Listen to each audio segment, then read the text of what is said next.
नमस्कार। ये आकाशवाणी पटना है। अब आप खालिद रशीद से प्रादेशिक समाचार सुनिए। पहले मुख्य समाचार।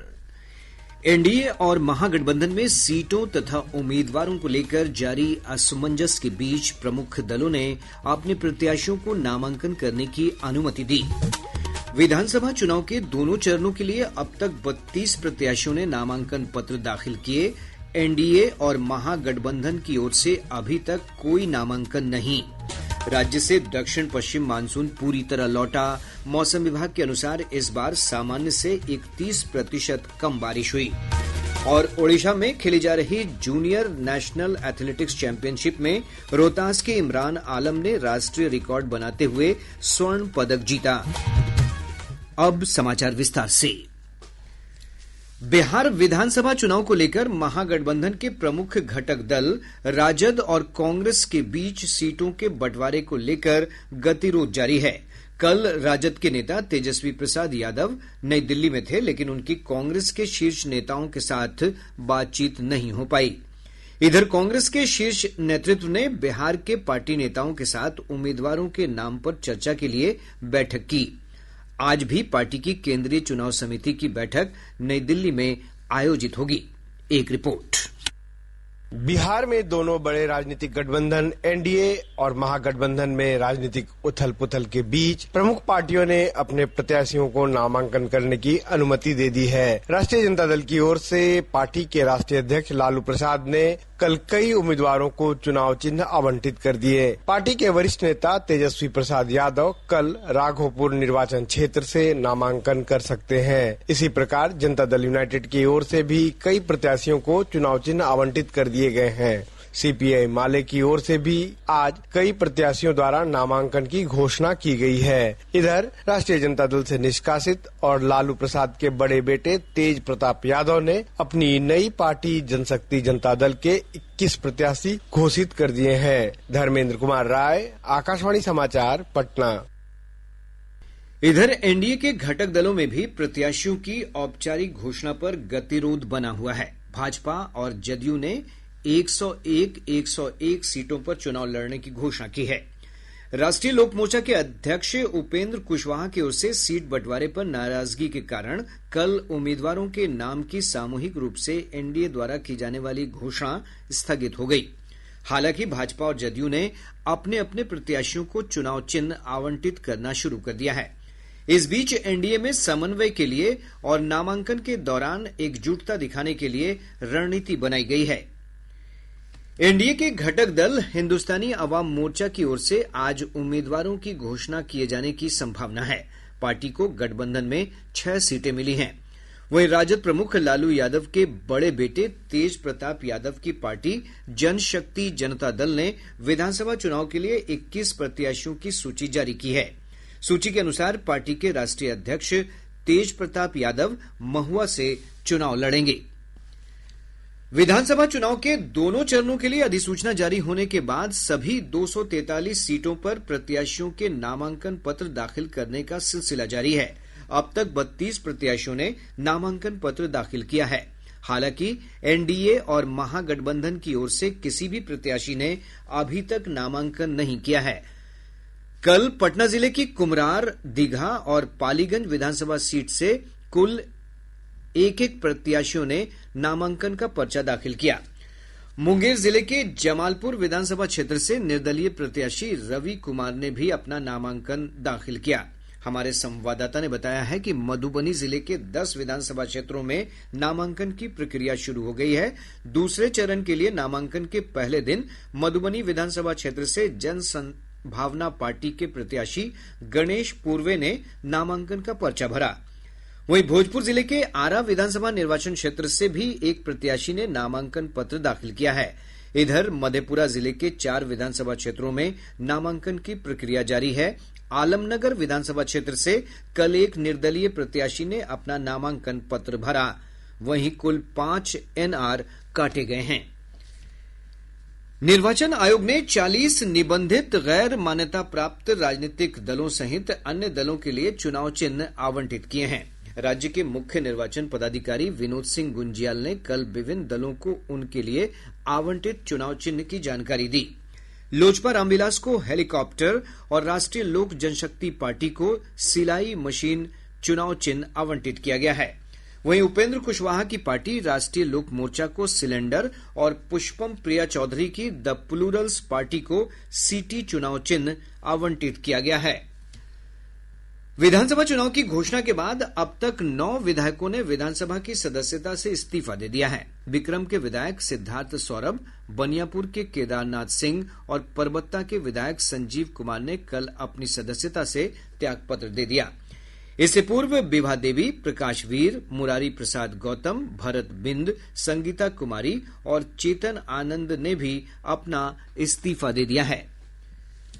राज्य सरकार ने विधानसभा चुनाव को लेकर दोनों चरणों के मतदान के दिन संबंधित चुनाव क्षेत्रों में सवैतनिक अवकाश घोषित किया है। सामान्य प्रशासन विभाग ने इस संबंध में अधिसूचना जारी की है। अधिसूचना के अनुसार पहले चरण के मतदान के दिन 6 नवंबर को 121 विधानसभा क्षेत्रों और दूसरे चरण के लिए 11 नवंबर को 122 विधानसभा क्षेत्रों में सवैतनिक अवकाश रहेगा। प्रधानमंत्री नरेंद्र मोदी कल नमो ऐप के जरिए बिहार भाजपा के बूथ स्तर के पार्टी कार्यकर्ताओं से संवाद करेंगे। इस कार्यक्रम का नाम मेरा बूथ सबसे मजबूत दिया गया है। श्री मोदी ने एक सोशल मीडिया पोस्ट पर इसकी जानकारी देते हुए सभी कार्यकर्ताओं से इसमें भाग लेने का अनुरोध किया। उप मुख्यमंत्री सम्राट चौधरी ने कहा कि प्रधानमंत्री के संवाद से पार्टी के कार्यकर्ताओं को चुनाव में जोश के साथ साथ काम करने की प्रेरणा मिलेगी। वहीं भाजपा के वरिष्ठ नेता और केंद्रीय गृह मंत्री अमित शाह 16 अक्टूबर को 3 दिवसीय दौरे पर बिहार आ रहे हैं। पार्टी के प्रदेश अध्यक्ष दिलीप जायसवाल ने बताया कि श्री शाह इस दौरान विधानसभा चुनाव को लेकर पार्टी की तैयारियों की समीक्षा करेंगे। गृह मंत्री जी 16 अक्टूबर को बिहार आ रहे हैं और 16, 17, 18 अक्टूबर को 3 दिन गृह मंत्री जी का कार्यक्रम भी बिहार में रहेगा और उनके साथ साथ मैंने अन्य नेताओं के बारे में जो बताया वो लोग भी रहेंगे। प्रादेशिक समाचार आप आकाशवाणी पटना से सुन रहे हैं। ताजा समाचारों के लिए आप हमारे एक्स हैंडल AIR_News_ पटना पर जा सकते हैं।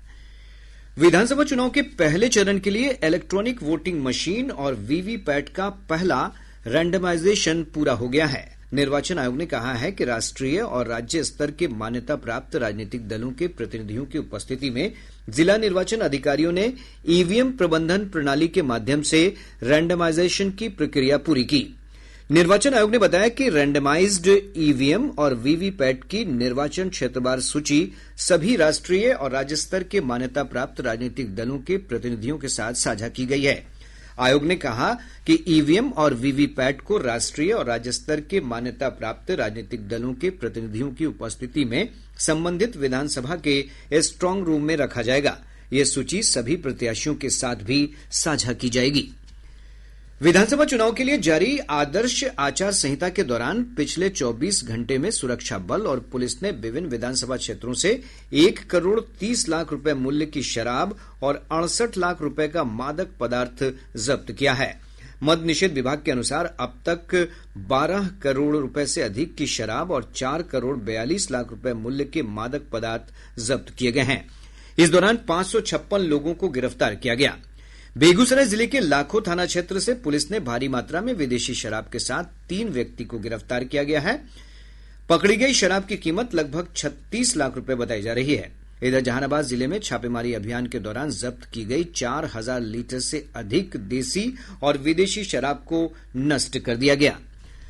मद्य निषेध विभाग ने विधानसभा चुनाव के दौरान शराब की सूचना देने के लिए हेल्पलाइन नंबर जारी किया है। इसके लिए विभाग ने 24 घंटे 7 दिन काम करने वाला टोल फ्री नंबर 1800-345-1634 जारी किया है। वहीं पटना के मद्य निषेध विभाग के सहायक आयुक्त के मोबाइल नंबर 9473400608 पर भी जानकारी साझा की जा सकती है। कर्मचारी भविष्य निधि ईपीएफ के सदस्य कर्मचारी और नियोक्ता के हिस्से सहित भविष्य निधि में पात्र शेष राशि का 100% तक निकाल सकेंगे। केंद्रीय न्यासी बोर्ड सीबीटी ने 13 जटिल नियमों को एक ही प्रावधान में समाहित करके सरलीकृत आंशिक निकासी प्रावधानों को मंजूरी दी है। श्रम और रोजगार मंत्रालय ने एक बयान में कहा कि बोर्ड ने निकासी की सीमाओं को भी उदार बनाया है, जिससे शिक्षा के लिए 10 बार तक और विवाह के लिए 5 बार तक निकासी की अनुमति दी गई है। सभी आंशिक निकासी के लिए न्यूनतम सेवा की आवश्यकता को समान रूप से घटाकर केवल 12 महीने कर दिया गया है। राज्य से दक्षिण पश्चिम मानसून की पूरी तरह से वापसी हो गई है। मौसम विभाग के अनुसार 1 जून से 30 सितंबर के बीच राज्य में मानसून के प्रभाव से कुल 686.3 मिलीमीटर बारिश दर्ज की गई। यह सामान्य से 31% कम है। विभाग के अनुसार पटना समेत दक्षिण बिहार के 13 जिलों में सामान्य से 19% तक अधिक, जबकि शेष 25 जिलों में सामान्य से कम बारिश दर्ज की गई। इधर विभाग ने इस वर्ष कड़ाके की ठंड पड़ने की संभावना जताई है। साथ ही लाल नीना के प्रभाव से ठंड का प्रभाव तय समय से देर समय तक बना रहेगा। बिहार विद्यालय परीक्षा समिति की ओर से बिहार माध्यमिक शिक्षक पात्रता परीक्षा STET आज से आयोजित की जा रही है। समिति के अनुसार पटना, गया, मुजफ्फरपुर, दरभंगा, भागलपुर, मुंगेर, पूर्णिया, सहरसा और भोजपुर समेत राज्य के 9 जिलों में विभिन्न केंद्रों पर 2 पालियों में परीक्षा का आयोजन किया जा रहा है। यह परीक्षा 16 अक्टूबर तक चलेगी। ओडिशा में खेली जा रही 40वीं जूनियर नेशनल एथलेटिक्स चैंपियनशिप की पेंटाथलॉन स्पर्धा में बिहार के खिलाड़ियों ने शानदार प्रदर्शन किया है। रोहतास जिले के इमरान आलम ने बालक अंडर 16 वर्ग के पेंटाथलॉन स्पर्धा में राष्ट्रीय रिकॉर्ड बनाते हुए स्वर्ण पदक प्राप्त किया। वहीं अलका सिंह ने शॉटपुट प्रतियोगिता में कांस्य पदक जीता है। दिव्यांश कुमार, प्रशांत सिंह, विशाल कुमार गुप्ता और आर्यन कुमार ने बालक अंडर 18 1000 मीटर मिडले रिले में कांस्य पदक हासिल किया है। अब पटना से प्रकाशित प्रमुख समाचार पत्रों की सुर्खियां। आज के सभी समाचार पत्रों ने अलग अलग खबरों को प्रमुखता से प्रकाशित किया है। हिन्दुस्तान की सुर्खी है, लालू, राबड़ी और तेजस्वी पर भ्रष्टाचार के आरोप तय, 2 होटलों के संचालन का ठेका देने में गड़बड़ी का मामला। दैनिक भास्कर की बड़ी खबर है, जनसुराज की दूसरी सूची जारी, 65 प्रत्याशियों में 14 मुस्लिम और 14 अति पिछड़ा। प्रभात खबर ने नामांकन के बाद पार्टियों के चुनाव प्रचार को बड़ी खबर बनाया है। अखबार लिखता है, एनडीए का नामांकन होगा मेगा पॉलिटिकल शो, 12 सीएम और 20 केंद्रीय मंत्री करेंगे सभाएं। दैनिक जागरण ने सुप्रीम कोर्ट के हवाले से लिखा है, आरक्षण नहीं, अपने दम पर जज बन रही हैं महिलाएं। और अब अंत में मुख्य समाचार एक बार फिर। एनडीए और महागठबंधन में सीटों तथा उम्मीदवारों को लेकर जारी असमंजस के बीच प्रमुख दलों ने अपने प्रत्याशियों को नामांकन करने की अनुमति दी। विधानसभा चुनाव के दोनों चरणों के लिए अब तक 32 प्रत्याशियों ने नामांकन पत्र दाखिल किए। एनडीए और महागठबंधन की ओर से अभी तक कोई नामांकन नहीं। राज्य के दक्षिण पश्चिम मानसून पूरी तरह लौटा। मौसम विभाग के अनुसार इस बार सामान्य से 31% कम बारिश हुई। और ओडिशा में खेली जा रही जूनियर नेशनल एथलेटिक्स चैंपियनशिप में रोहतास के इमरान आलम ने राष्ट्रीय रिकॉर्ड बनाते हुए स्वर्ण पदक जीता। इसके साथ ही आकाशवाणी पटना से प्रसारित प्रादेशिक समाचार का ये अंक समाप्त हुआ। आकाशवाणी पटना से अगला समाचार बुलेटिन दोपहर 2 बजे प्रसारित किया जाएगा। नमस्कार।